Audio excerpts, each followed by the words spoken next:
नारायण नारायण नारायण नारायण।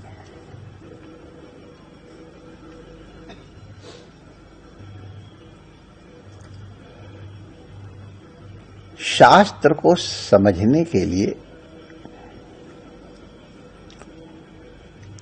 गुरु कृपा से दृष्टि प्राप्त कर लेनी चाहिए।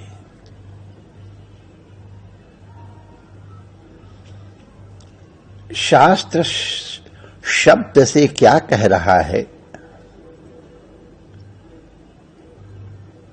इसको समझे, लेकिन इसकी इंगिती कहां है इसे भी समझे।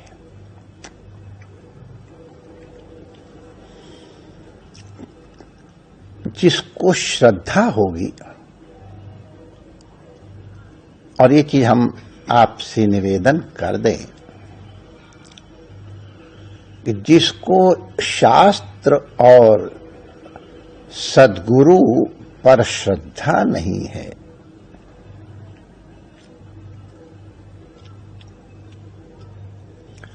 उसकी आध्यात्म मार्ग में गति कैसे होगी हमारी समझ में नहीं आता है।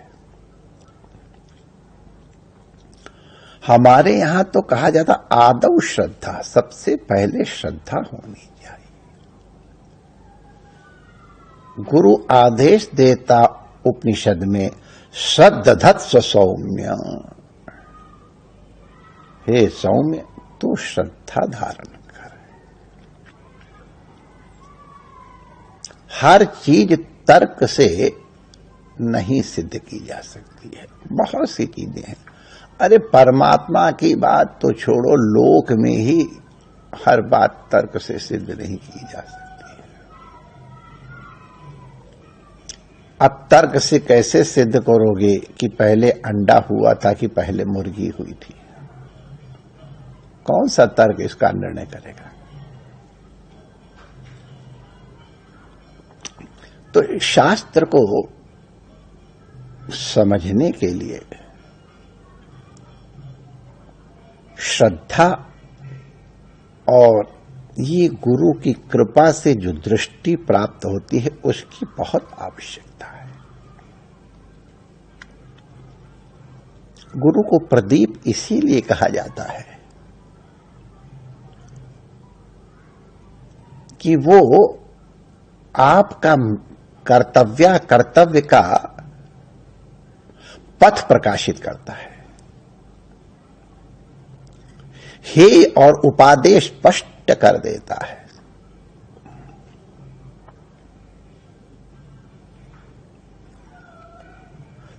त्याज्य और ग्राह्य का निर्णय करने की सामर्थ्य दे देता है। और फिर कहा गया है, यदि किसी जगह संदेह हो तो अपने सद्गुरु के पास जाओ।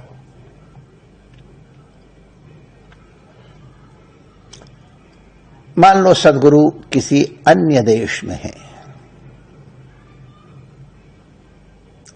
या सद्गुरु शरीर रूप से नहीं है, तो वहां कैसे शंका का समाधान हो? तो जिनका अपने गुरु के साथ एकत्व का संबंध बन गया है, तो ठाकुर जी के शब्दों में तस्याहम न प्रणश्यामि सचा न मे प्रणश्यति, गुरु नित्य साथ रहता है, हृदय में रहता है। तो वही जो श्लोक हमने स्मरण कराया था, वो श्लोक याद न रहे तो कोई चिंता न करो,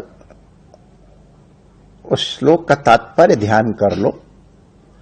कार्पण्य दोषोपहत स्वभावः पृच्छामि त्वां धर्म सम्मूढ़ चेतः यश्रेया स्यात् निश्चितम ब्रूहि तन्मे शिष्यस्तेहम साथिमाम त्वां प्रपन्नम। ये श्लोक बहुत मंगलमय है, अवश्य इसका उच्चारण करे, जप करे, अच्छा है। नहीं हो तो मानसिक, हे गुरु महाराज अब हम आपकी शरण में आ गए हों। हम आपके अधीन हैं, आपके नियंत्रित हैं। कृपा करके आप हमको जो हमारा कर्तव्य है उसका निर्देश करें और अकर्तव्य से हमें विरत करें। तो गुरु कृपा करते हैं किसी न किसी प्रकार से। और अगर इस तरह का अभ्यास नहीं है तो घबराए नहीं। वेद ने और मार्ग भी बताया है। जब बच्चा माने विद्यार्थी विद्याध्ययन करने के अनंतर जब उसका समावर्तन संस्कार होता है, माने घर से वो गया था गुरुजी के पास अपनी अग्नि लेकर के, गुरु की अग्नि सेवा की थी,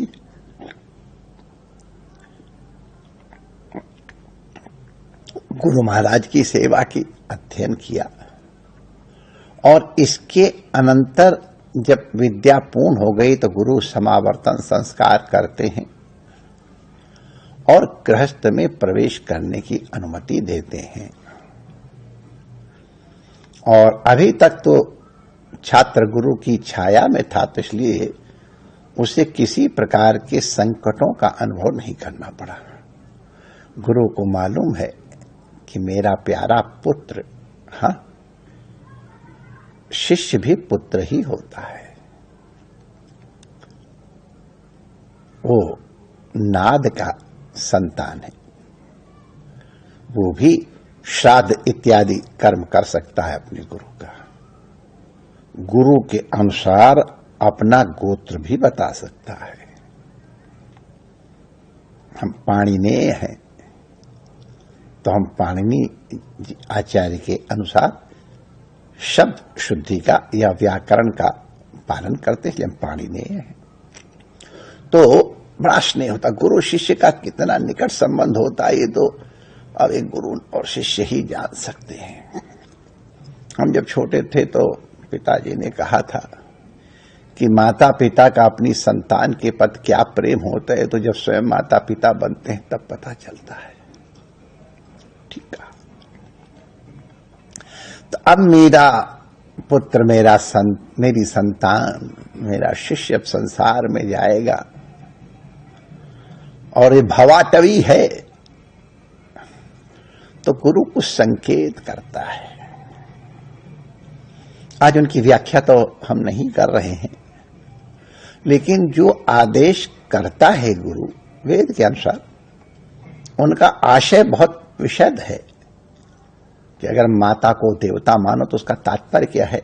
खाली प्रणाम करने से तात्पर्य नहीं है, उनके प्रति आदर, उनके अनुभव इत्यादि को प्राप्त करने की बात है। तो अभी तो मैं केवल शब्द ही कहूंगा, व्यापकता आप लोग समझ लेंगे या किसी अन्य अवसर पे चर्चा होगी। तो उपदेश देते हैं, बेटा अब तुम घर जा रहे हो, ध्यान रखना तुम्हारी मां तुम्हारी सबसे बड़ी देवता है। मातृ देवो भव, पितृ देवो भव, आचार्य देवो भव, अतिथि देवो भव, ये सब तुमको नित्य करना है। करने का पुण्य नहीं है, न करने का प्रत्यवाय है। मुख्य बात है तुम संसार में जाओगे, तुम्हारे सामने कुछ ऐसी समस्याएं आएंगी कि इस अवसर पे हम क्या करें। किम करणीयम किम अकरणीयम की समस्या अनादिकाल से है। बड़े बड़े विद्वान भी इसमें कवयोप्यत्र मोहिता, बड़े बड़े विद्वान भी कभी कभी मुश्किल पड़ते हैं और इसीलिए वो अपने अन्य गुरुजनों के पास जाते हैं। उपनिषदों में हमने सुना है, अरे महाशाल भी जाते हैं। महाशाल माने हजारों हजारों आचार्यों के सहित, हजारों हजारों विद्यार्थियों के सहित रहने वाले कुलपति, वो भी तो ठीक ही है। तो अगर समझ में न आवे तो बेटा जो समाज में प्रतिष्ठित हैं,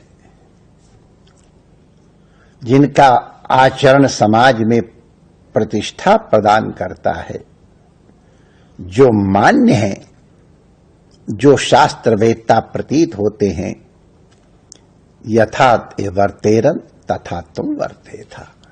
बेटा, जिस तरह वो वर्तन करें, जिस तरह वो व्यवहार करें, उस तरह तुम वर्तन करना। तो जब भी शंका हो